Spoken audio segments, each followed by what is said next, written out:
Amigos queridos, sean bienvenidos a este su programa Cita con tu médico. En esta nueva semana les agradezco que me acompañen. Estamos ya en la semana 24 del tiempo ordinario, va avanzando el año, y tenemos hoy día la lectura del Evangelio según San Lucas, capítulo 7, versículos del 11 al 17. En aquel tiempo se dirigía Jesús a una población llamada Naín, acompañado de sus discípulos y de mucha gente. Al llegar a la entrada de la población, se encontró que sacaban a enterrar a un muerto, hijo único de una viuda, a la que acompañaba una gran muchedumbre. Cuando el Señor la vio, se compadeció de ella y le dijo: «No llores». Acercándose al ataúd, lo tocó y los que llevaban se detuvieron. Entonces Jesús dijo: «Joven, yo te mando, levántate». Inmediatamente el que había muerto se levantó y comenzó a hablar. Jesús se lo entregó a su madre. Al ver esto, todos se llenaron de temor y comenzaron a glorificar a Dios diciendo: «Un gran profeta ha surgido entre nosotros. Dios ha visitado a su pueblo». La noticia de este hecho se divulgó por toda Judea y por las regiones circunvecinas. Palabra del Señor, gloria a ti, Señor Jesús. Este evangelio es sobrecogedor. Una madre viuda y se le muere su único hijo. Qué dolor tan grande. Jesús tiene ese poder de la palabra ante las personas, no solamente ante la enfermedad o ante un peligro de muerte. Su palabra tiene poder incluso sobre la muerte, porque el chico estaba muerto y lo llevaban a sepultar. Una escena muy dramática, por eso todos cuando ven esta escena se les sobrecoge el temor, yo diría el terror, porque era una cosa realmente extraordinaria que no se podía entender totalmente. La resucitación de este chico que estaba muerto es algo extraordinario y maravilloso. Imagínense esa madre, lo agradecería agradecida que estaría con Jesús de que le resucite a su hijo amado, al que había perdido y todas sus esperanzas con él. Probablemente no sabemos si había estado enfermo, no sabemos nada más porque no hay más detalle, pero se lo resucita. Igual cuando Jesús cura a los paralíticos, a los ciegos, a los sordos, a los mudos, su palabra es tan fuerte, tan potente, tan prodigiosa, que permite que las enfermedades desaparezcan y la persona se recupere totalmente. También yo creo que muchas veces nosotros necesitamos ser levantados por la palabra de Dios, levantados de tantas, a veces estamos como postrados en el suelo, caídos, no solamente porque hemos caído en el pecado que nos echa al suelo y nos hace caer, como dice el Papa, todos podemos caer, y también todos debemos levantarnos con la gracia de Dios, porque nos da la fuerza para salir del pecado, del error. Nos da la fuerza también para buscar sanarnos de enfermedades o buscar un mejor tratamiento de esa enfermedad o un alivio a esa enfermedad. Hay que decir que en cuanto a las enfermedades, sabemos que hay enfermedades que se curan, pasan, aunque sean penosas, pero se curan, y hay otras pues que cánceres o enfermedades terminales o degenerativas que no van a curarse y van a terminar con la muerte. Incluso en esos momentos en que tenemos que aceptar una enfermedad o una cuestión degenerativa que nos va a llevar a la muerte, debemos confiar en la palabra de Dios para que nuestro espíritu y nuestra fe no caiga, sino que se mantenga siempre en alto y buscando hasta el último momento estar en la gracia de Dios, porque es importante vivir en la gracia de Dios y morir en la gracia de Dios, porque nuestro trayecto no es solo el de la tierra. Si creemos en Dios, sabemos que el hombre trasciende también hacia la eternidad. Hay que buscar vivir en gracia y morir en gracia. Hoy día les traía la fiesta que se va a dar el día 15, que es la fiesta de Nuestra Señora, o de los Dolores, o la fiesta de la cruz, porque el dolor de Jesús en la cruz es aquel que Él presenta. Se celebra el 15 de septiembre y esa es los dolores que sufrió Jesús en la cruz. También sabemos que María sufriría los dolores de Jesús en la cruz y por eso María es llamada la Virgen Dolorosa, porque acompaña a Jesús en todos estos momentos de la cruz. La fiesta es la exaltación de la cruz el 14 de septiembre. Es un día que también al siguiente día comparte con el padre Kentenich. Recordemos que el padre Kentenich es fundador del movimiento de Schoenstatt y nace el 18 de noviembre de 1885 en Gimnich, Colonia. En 1910 se ordena de sacerdote y 2 años más tarde, en 1912, sería requerido para ser director espiritual del seminario de los palotinos en Schoenstatt. Poco después, el 18 de octubre de 1914, selló la alianza de amor con la Madre de Dios en el lugar que hoy día conocemos como Schoenstatt. Recordemos que era la época de la Primera Guerra y que sus jóvenes que la había estado estudiando irían al frente de batalla. Unos regresarían y otros pues ya no regresarían. Por eso él les propone hacer esta alianza de amor con la Madre de Dios para que puedan ir fortalecidos a la batalla a las batallas a las que se tenían que enfrentar. El padre Kentenich se sabe elegido por la divina providencia para formar hombres para un nuevo tiempo, según la imagen de María, hombres que sean capaces de construir una nueva comunidad cristiana.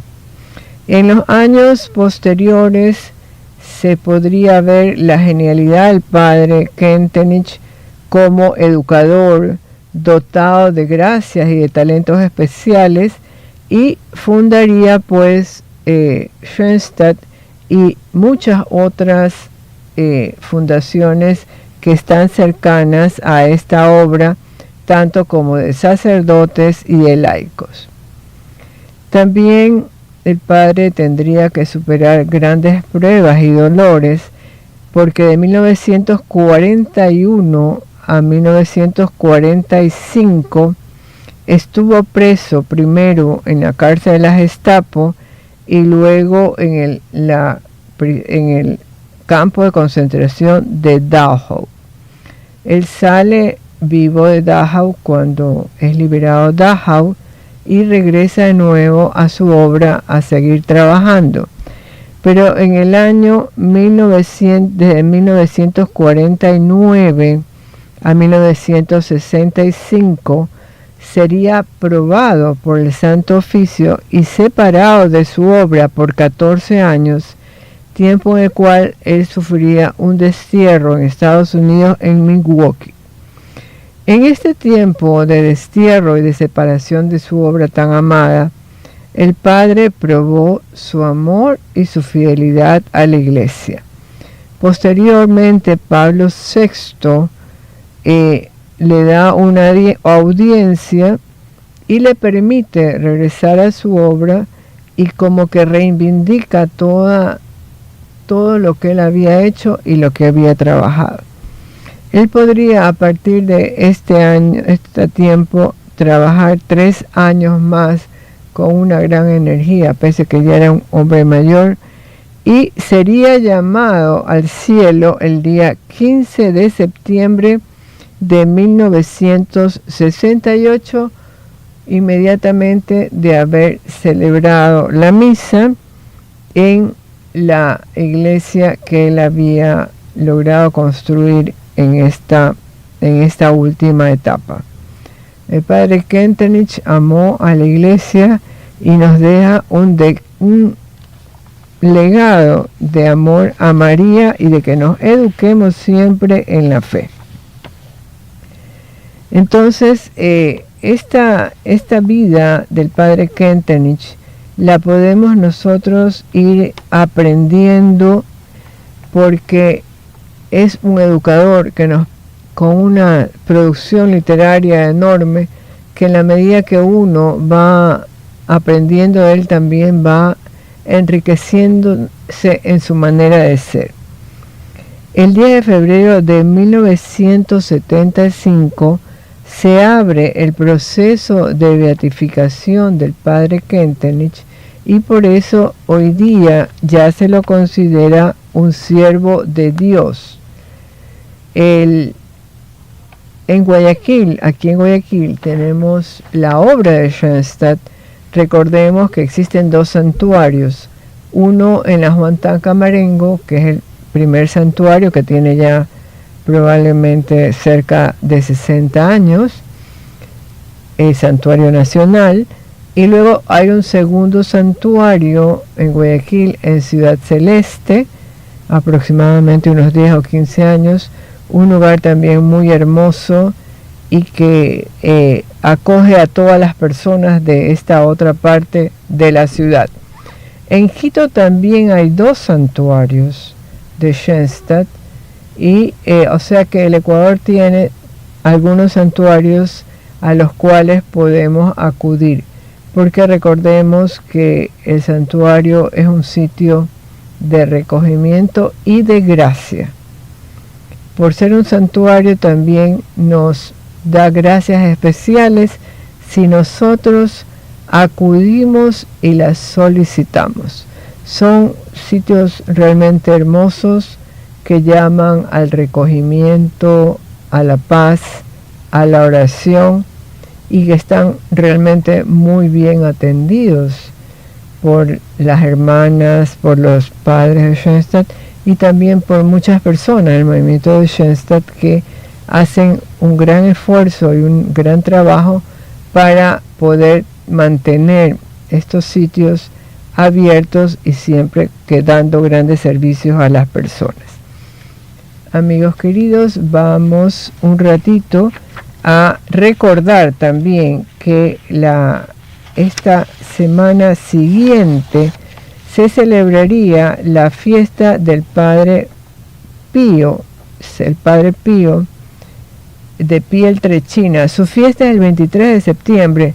La traigo un poquito adelantada porque sencillamente probablemente la otra semana vamos a tener que andar un poco más rápido.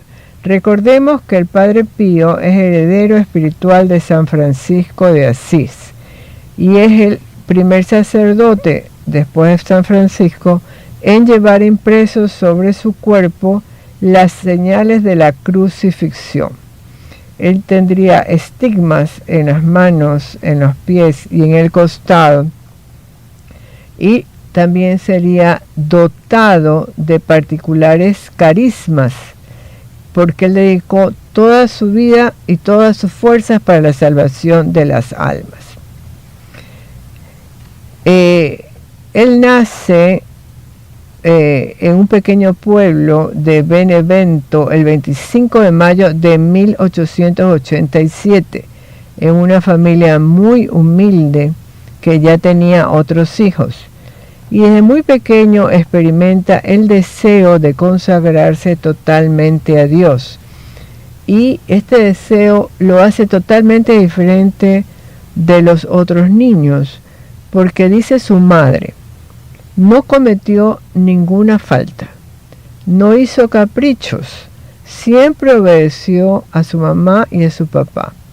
En la mañana y en la tarde iba a la iglesia a visitar a Jesús y a María. Incluso no jugaba con otros niños porque decían malas palabras y él no quería ofender a Dios. Cuando decide hacerse sacerdote, sus padres entienden que él tiene que mejorar su educación y también tiene que mejorar sus conocimientos de latín. Es así que el 6 de enero de 1903, a los 16 años, entra como clérigo con los capuchinos y toma los hábitos en 1905 y le dan el nombre de Fra Pío. Sería ordenado sacerdote en 1910.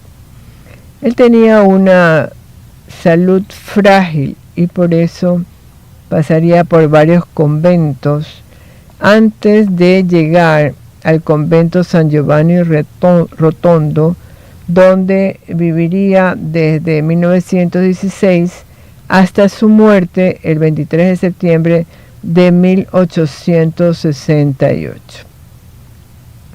El Padre Pío tuvo una vida larga, pero su vida estuvo siempre dedicada a la oración, muchas horas dedicadas al Santísimo Sacramento y también a la salvación de las almas en la confesión, que hasta 14 horas seguidas se dedicaba a confesar y salvó muchas almas por esto. Recordemos que él tenía una capacidad para darse cuenta si el que se estaba confesando ocultaba algún pecado y le pedía y le insistía para que confesara ese pecado que tenía oculto y que no lo quería expresar. Y mucha gente en ese momento en el cual confiesa su pecado, prácticamente se desboronan, caen al suelo, caen de rodillas, lloran, y es en ese momento en el cual la persona realmente puede tener una conversión total y un cambio de vida. Recordemos que recibe los estigmas el 20 de septiembre de 1918, en el cual él, estando en oración en la iglesia, en un coro pequeño de la iglesia, recibe estos estigmas y crea que él diría después que al recibir ese dolor tan terrible que sangró también las manos, los pies y el costado, él pensó que moriría, porque se arrastra con ese dolor y tampoco entiende bien qué es lo que está pasando. Pero en ese momento él pensó que iba a morir del dolor. Luego de esto mantendría estos estigmas durante toda su vida, sangrando las manos, los pies y el costado, lo cual le causaba gran dolor y también le causaba pérdida de sangre. Por eso vivía como anémico, un poco amarillento, cansado, porque perdía sangre por estos estigmas, y también sería muy torturado por el demonio de formas terribles. Lo golpeaba, lo lastimaba, bueno, le hacía cosas muy feas, pero él se resistía para poder siempre hacer la misión que le había pedido. Él muere el 23 de septiembre de 1968 a los 81 años en San Giovanni Rotondo, en Foggia, Italia. Y luego este sitio será y sigue siendo un lugar de peregrinación. Muchos peregrinos van al sitio donde él vivió tantos años y a donde él murió. Sería beatificado el 2 de mayo de 1999 y canonizado el 16 de junio del 2002 por Juan Pablo II, que sabemos que lo conocía al Padre Pío y tenía como una relación muy especial con el Papa Juan Pablo. Tenía los dones de la bilocación, la clarividencia, y veía a las personas que estaban muriendo en ese pasaje hacia la eternidad. También se reportan muchos milagros y conversiones por el Padre Pío. Padre Pío querido, ten misericordia de esta humanidad que sufre tanto, que necesitamos también nosotros ser convertidos y ser transformados por el amor de Dios. Es muy bonita la fiesta del Padre Pío. Ojalá que podamos también nosotros participar en alguna de las misas que se van a dar durante esta semana en la novena del Padre Pío. Amigos, gracias. Vamos a hacer una pausa antes de iniciar la siguiente parte de este programa. Inicio de espacio promocional. Cada día llega a mí la palabra del Señor a través de la voz de María, el mensaje de salvación. Su misión es evangelizar, como lo hizo María, llevando la luz de Jesús que ilumina todo hogar. La voz de María. Cada día llega a mí la palabra del Señor. Ahora puedes realizar tu aportación desde la comodidad de tu hogar, con tu tarjeta de débito o crédito, ingresando a la página de la revista Salve Regina, www.revistasalveregina.com. Ahí aparecerá nuestra aplicación web donde podrás elegir tu aportación voluntaria. En la siguiente pantalla ingresa tus datos para confirmar tu aportación y dale clic en el botón naranja o en el botón gris si tienes la aplicación de Payphone. Y recuerda, Radio La Voz de María siempre cuenta contigo. La voz de María visita nuestro hogar, noche y día. La voz de María. La Voz de María quiere regalarte $5,000 y por eso te invita a participar de la gran rifa anual Unidos por la Evangelización. Porque con tu ayuda seguiremos adelante. Con un aporte de $10 te puedes ganar un primer premio de $5,000, un segundo premio de $1,000 o un tercer premio de $500. El sorteo será transmitido por todas nuestras redes sociales el viernes 20 de diciembre de 2024. Recuerda que La Voz de María cuenta contigo.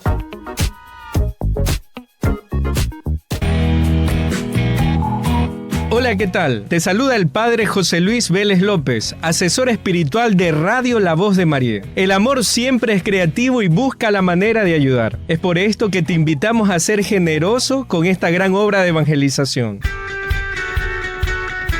haciendo tu aporte a la cuenta de ahorros del Banco Pichincha o en las agencias de Pichincha Mi Vecino, al número 2204-829-569. A nombre de Ramorza, recuerda, Dios ha hecho mucho en tu vida y ahora te toca a ti hacer lo mismo.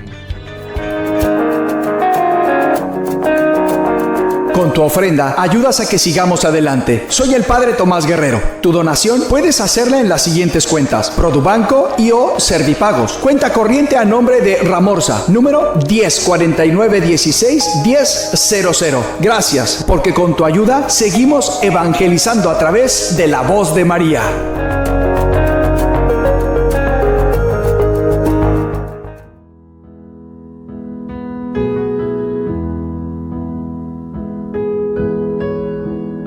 Dios no solamente ve tu corazón, Dios también ve tu bolsillo y se da cuenta si tú eres una persona que te pareces a Él, que es tan generoso, o te has convertido en una persona tacaña. Hoy quiero tender la mano para pedirte por los pobres que no tienen esperanza, no tienen luz, no conocen a Dios. La única forma de llegarles es a través de la voz de María en la radio. Tú puedes ayudarnos a mantener esta obra de Dios. Y Dios te va a bendecir tremendamente, convirtiéndote en una persona que da con alegría. Acércate a cualquiera de las agencias del Banco de Guayaquil o en cualquier punto autorizado de Banco del Barrio, en las cuentas de ahorros número 153-111-39 a nombre de Ramorza, y sé una de las muchas personas que Dios usa para sostener la voz de María en Guayaquil. Esta radio, sostenida por ti, Dios la va a bendecir, y cuando Dios le pague a toda la gente que trabaja en esta radio, también te pagará a ti por tu generosidad.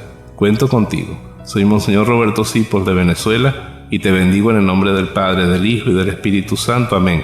Que seas un dador alegre.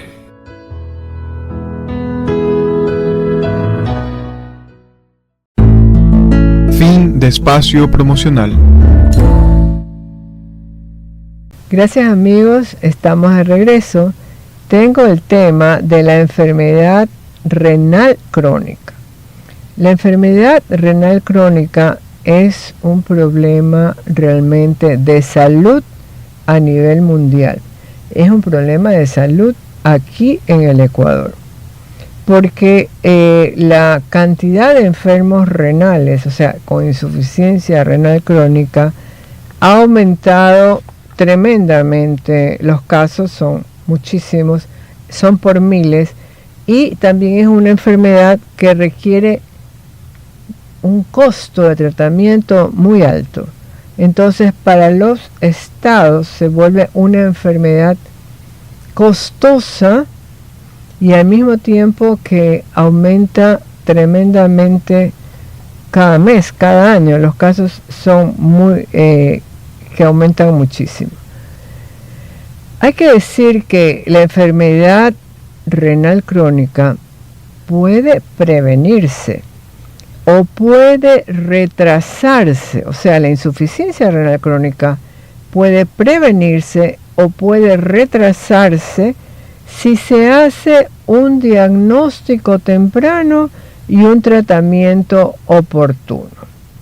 Lamentablemente, la enfermedad renal crónica está como infradiagnosticada o está por muchos años pendiente hasta que da ahí metidita, que no se da cuenta nadie que tiene su riñón malo, hasta que realmente ya el riñón llega a un nivel en el cual ya casi no funciona, y es en cuanto ya hablamos de que hay una insuficiencia renal crónica.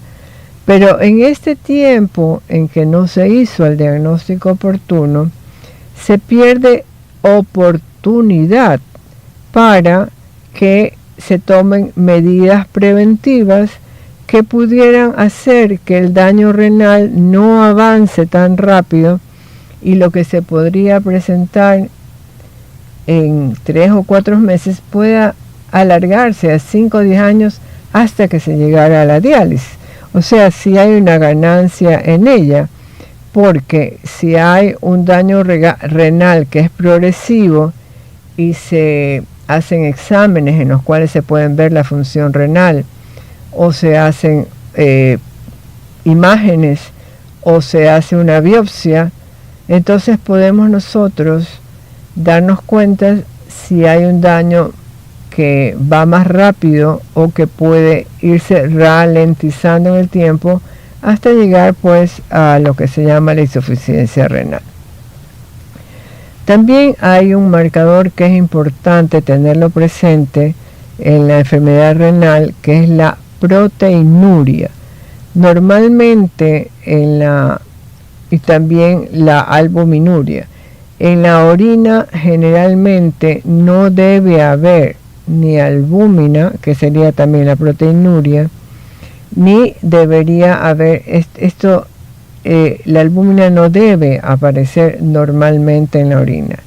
También si se hacen regulares exámenes de orina, se puede medir si hay sedimento urinario, si hay alteraciones en la concentración de la orina o si aparece lo que se llama la microalbúmina, pequeñas cantidades de albúmina, porque eso nos permite dilucidar si hay un daño renal que está empezando y que puede enseguida empezar a prevenirse.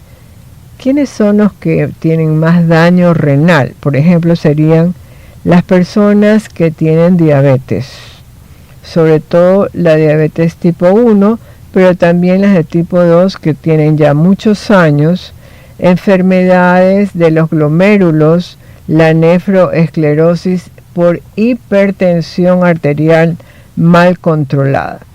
También hay enfermedades, por ejemplo, por riñón poliquístico o, bueno, quienes ya han tenido un trasplante renal que no funciona bien, vuelven a caer en insuficiencia renal. Cuando hablamos de los sedimentos de la orina, tenemos que buscar también si en la orina hay cilindros o hay hematuria, no debería haber sangre en la orina, o si también hay células epiteliales, porque cuando aparecen sedimentos que no son los normales, hay que también mirar qué está pasando en el riñón. Y luego, en las imágenes, por ejemplo, en los ecos que se hacen del abdomen, puede verse muchas veces que un riñón está más pequeño. En el caso de que un riñón esté más pequeño y que haya cambios en su ecogenicidad, nos habla de que hay algún problema en ese riñón que hay que tenerlo presente. Hay que decir que la enfermedad renal crónica tiene como diferentes grados o diferentes estadios que nos permite ver cómo va evolucionando la función renal desde un grado en el cual la disminución es poca hasta cuando ya hay una disminución severa. Es así que la enfermedad renal crónica, según la fracción de la fracción renal de excreción, entonces hay 5 estadios y es importante poder tener claro los estadios de la función renal en base a cuánto se filtra en la orina. El daño renal, como hemos dicho, se produce a lo largo de los años y entonces es importante saber que si una persona tiene una disminución en la función glomerular muy rápida, más o menos que va disminuyendo como en 3 meses, debe preocuparse si hay alteraciones en la patología, en el riñón en realidad, o en la composición de la orina, o si aumenta en sangre la urea, la creatinina, los nitrogenados. Es importante acudir al médico para tratar de empezar algún tipo de tratamiento. En el estadio 1, el daño renal es mínimo, la filtración glomerular puede estar un poco disminuida y el diagnóstico se hace básicamente encontrando si existen otras enfermedades, por ejemplo diabetes, hipertensión arterial, para tratarlas adecuadamente. En el nivel 2, el daño renal habla de que hay una disminución ya de la filtración glomerular que va de 60 a 89 por minuto mililitros y dice que la enfermedad está progresando. Un estadio 3 en el cual hay una disminución moderada de la filtración glomerular de 30 a 59 mililitros, y habla también de una progresión de la enfermedad. Una etapa 4 en la cual hay una disminución severa del filtrado glomerular que va de 15 a 29, y es una etapa que indica que ya pronto va a haber que empezar a hacer una diálisis o hacer un trasplante. Y en una etapa 5, que es una etapa en la cual el fallo renal es evidente, el filtrado es menor de 15 y hay que realmente empezar ya las diálisis, y en el mejor de los casos buscar tener algún tipo de trasplante. Recordemos que no todas las personas van a ser candidatas a trasplante renal. No todos son buenos candidatos a trasplante renal. Hay que hacer un verdadero estudio para saber si tiene buenas posibilidades de recibir un trasplante. Entre otras cosas, hay que tener un donante. Muchas veces los donantes están dentro de la familia, o puede ser ahora que tenga suerte y esté algún riñón en un banco de donantes que le pueda servir. Pero depende mucho también de la edad, de las enfermedades subyacentes, para poder pensar en que pueda haber un trasplante. La mayoría pues va a hacer diálisis por muchos años. ¿Qué es lo importante de las medidas que pueden ayudarnos cuando se cree que va a haber una enfermedad renal en prevenir? Es bajar la cantidad de sodio en los alimentos, controlar la presión arterial para que esté en un estado óptimo. Si se tiene diabetes, hay que tratar de mantener el azúcar en niveles que sean bastante normales, una dieta adecuada, no consumir alcohol, porque sabemos que el alcohol se convierte en azúcar, y escoger alimentos que sean más saludables, frutas, verduras, granos integrales y lácteos que tengan poca grasa. Luego también ayudaría tener una vida sana y evitar fumar. Pero realmente cuando se tiene una enfermedad renal crónica que ya está establecida, hay que recordar que los pacientes no deben tomar determinados medicamentos. Por ejemplo, todos los antiinflamatorios no esteroides, que son muchísimos, naproxeno, meloxicam, piroxicam, ibuprofeno, deben suspenderse porque estos medicamentos a la larga afectan el riñón. Si hay que tomar analgésicos, ayúdese con paracetamol, metamizol, buscapina, tramadol, que son muy fuertes. Y tampoco no se deben usar determinados antibióticos como los aminoglucósidos, amikacina, gentamicina, tobramicina, y evitar lo que son los enemas de fosfatos y los medios de contraste yodados intravenosos que tienen sales de magnesio. Cuando un paciente empieza a tener un daño renal, se recomienda que debe disminuir las proteínas animales. Deben comer menos cantidad de proteínas animales y repartidas en el día para que consuma menos cantidad de estas proteínas animales, porque estas proteínas generan mucha urea, creatinina y otros componentes tóxicos que empeoran el problema renal, porque tienen fósforo y tienen otras sustancias que, además de alterar la función renal, a la persona le pueden causar prurito, calcificaciones y problemas cardiovasculares. Se debe comer poca sal, menos de 5 gramos al día, y también la cantidad de líquidos está limitado. Eso lo tiene que decir el nefrólogo, cuánto líquido puede tomar, igual de cuánta proteína puede comer, pero no se debe consumir sal, y tampoco se debe consumir estas sales que están hechas, estas sales de dietas, porque tienen mucho potasio, y una de las metas que hay que cumplir es bajar la cantidad de potasio. Cuando la filtración glomerular baja, hay que disminuir también los alimentos que tienen potasio. Por ejemplo, hay que evitar las frutas, sobre todo las cítricas, que tienen mucho potasio, naranja, las papayas, guineos y jugo de frutas. El tomate tiene mucho potasio, igual el tomate de árbol, los frijoles y las papas.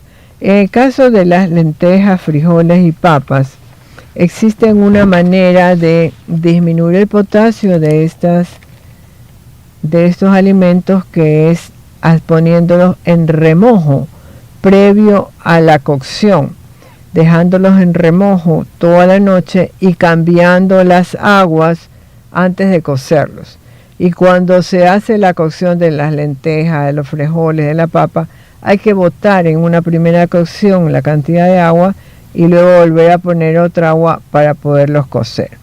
Entonces, todas estas cuestiones dietéticas, las personas que tienen una función renal disminuida deben aprender a tener una dieta que les permita comer bastante bien, pero que no empeoren la función renal.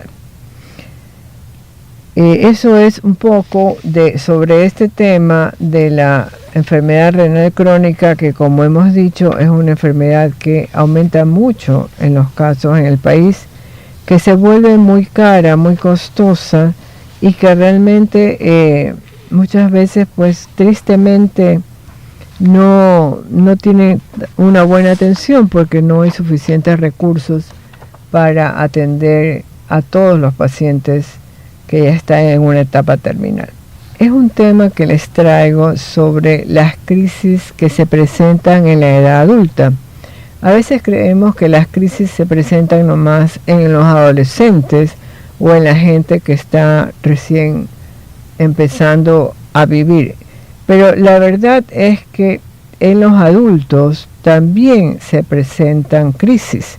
Por eso tenemos la conocida crisis de los 40 años, en el cual sabemos que se presentan en muchas personas. Tenemos también la crisis del nido vacío, que es cuando los hijos crecen, se van de la casa y ya la pareja queda solo.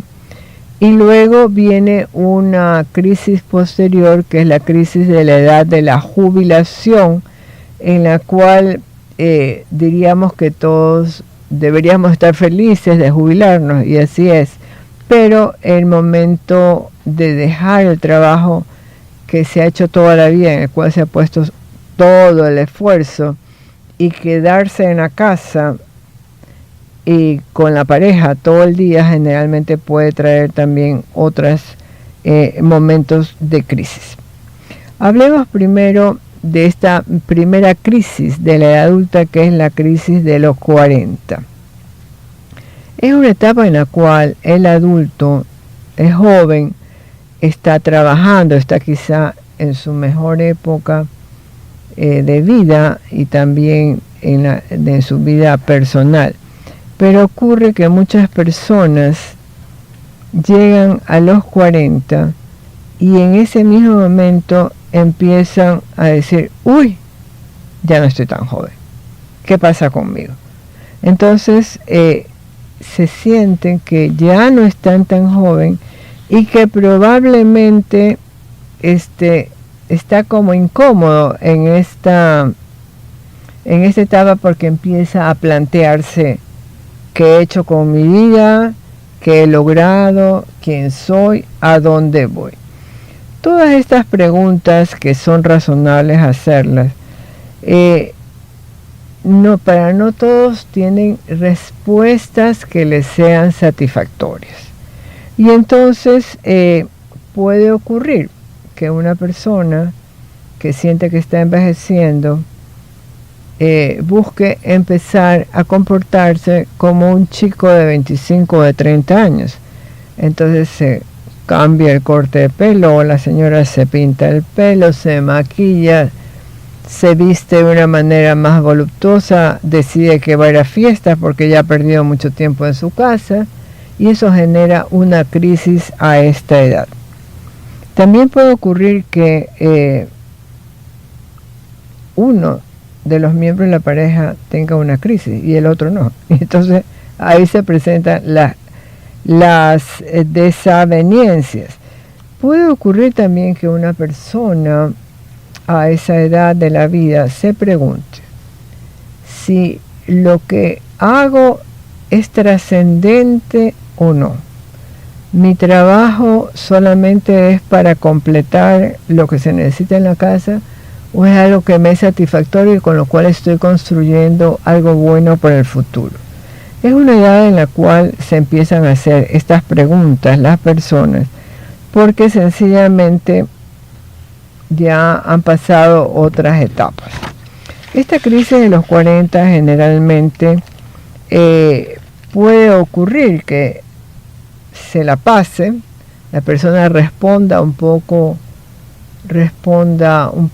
a sus deseos internos y, por ejemplo, decida, bueno, ahora voy a empezar una capacitación, una carrera para mejorar la que tengo, o puedo meterme en un proyecto que sea un desafío para poder mejorar mis ingresos, y entonces pasa esta etapa exitosamente.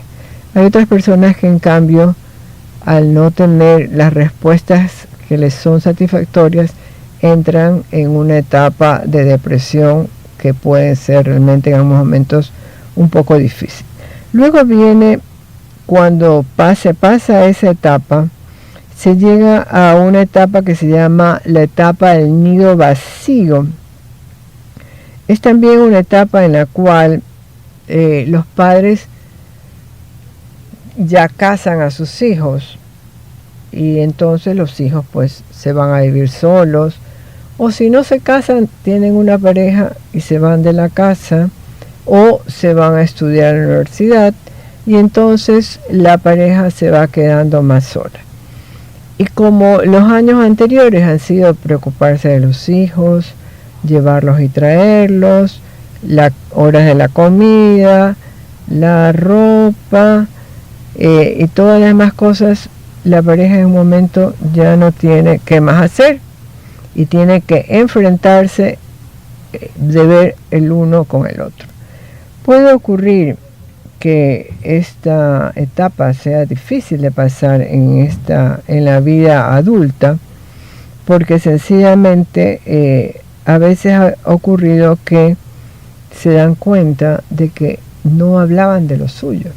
Solo hablaban de los hijos y de los problemas de los hijos, pero no tenían tiempo para conversar de las cosas que eran importantes para cada uno de ellos.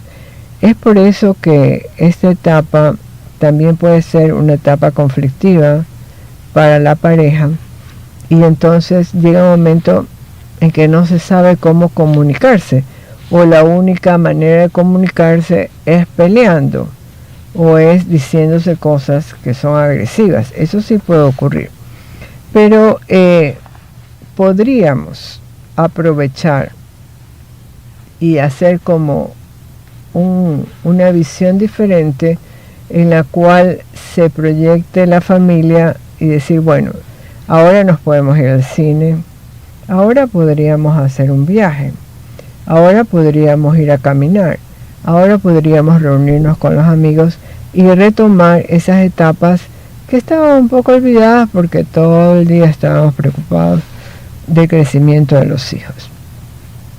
Y luego una última etapa, generalmente en la edad adulta, que son la etapa de la jubilación.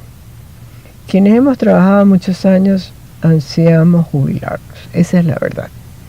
porque ya no queremos tener esa presión del trabajo y de las responsabilidades. Sin embargo, hay un grupo de personas que o se resisten a jubilarse ya siendo mayores, o tienen que jubilarse por ley o porque es la política del trabajo, y dicen, ¿y ahora qué voy a hacer?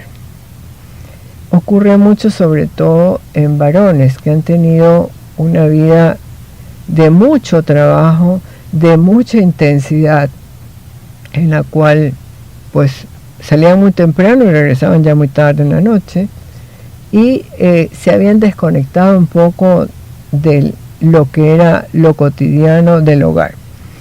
También puede haber una idea en determinadas personas que si ya no trabajamos y estamos solamente en la casa, estamos como obsoletos, acabados, no servimos para nada, y también como un sentimiento de inutilidad. Por lo tanto, hay que prepararse antes de la jubilación, ya cuando se llega a los 60, 65 años, ahora dicen que hasta los 70, no sé cómo va a ser eso. Debemos empezar a pensar en que tiene que haber en un momento un retiro, porque además ya las fuerzas no son las mismas, pero como que empezar a planear un poco qué quisiera hacer en este tiempo en que ya no voy a trabajar. Muchas personas, que me parece maravilloso, se dedican a entrar por ejemplo, en cursos de fotografía, aprenden alguna actividad de baile, otros participan con otros en teatro, en viajes, jardinería, que es interesante, y otros también deciden que pueden entrar cooperando con otros grupos para servicio social, o sea, ayudar en hospitales, en la atención a las personas mayores, en los centros de ancianos o en niños también con discapacidad o con una ayuda. Eso implica pues que no van a haber tantas horas inútiles, sino que se puede hacer un servicio hacia los demás en esta etapa ya de la jubilación, y que en realidad todavía hay bastante buena salud y energía. También en la pareja debería tener presente que esta es una etapa privilegiada, en la cual pues cuentan de más tiempo y más tranquilidad para levantarse un poco más tarde, desayunar juntos, planear el día, y luego a lo mejor cada uno hace una actividad por separado unas horas, también es saludable, y en la tarde, en la noche, volver a tener un momento de reencuentro y de paz. Siempre me ha emocionado cuando veo personas mayores que viven en una real armonía en su casa. Cuando van los hijos los atienden, cuando van los nietos los atienden, y cuando ya se van, entonces ellos regresan a su rutina normal y encuentran que esta etapa de la vejez es una etapa de paz y de reencuentros. Muchas veces se ha esperado toda la vida para llegar a este momento en el cual se puede compartir. Entonces, este momento de la jubilación no debe ser de tanta angustia. Ahora, hay que decir también que en la etapa de jubilación los ingresos cambian. Se gana menos de cuando se trabajaba activamente, y entonces requiere que la persona o la pareja también haga unos reajustes en sus presupuestos, porque sabe que tiene que ajustarse a un poco menos de dinero en algunos casos, y también en gastos mayores por asuntos de salud. Es rara la persona mayor que no tiene ninguna enfermedad, pero la mayoría va con el tiempo teniendo algún tipo de hipertensión, diabetes, artrosis, problemas de la piel, problemas de los ojos, que hay que también ir atendiendo. Y entonces pues hay que darse tiempo también para ese tipo de atención del adulto mayor y que no se complique en situaciones que sean graves. La vida es un desafío. Si vivimos en un permanente desafío, desde que nacemos hasta los últimos días de nuestra vida, porque cada etapa tiene desafíos y tiene como metas que se van cumpliendo en la vida. Y qué mayor alegría que una persona pueda decir al final de su vida que ha ido cumpliendo satisfactoriamente o medianamente satisfactorias las metas que se propuso. Si lo vamos logrando, seremos personas felices y personas que agradeceremos la vida que hemos tenido. Amigos queridos, gracias. Si Dios nos permite, nos encontraremos la próxima semana. Los espero.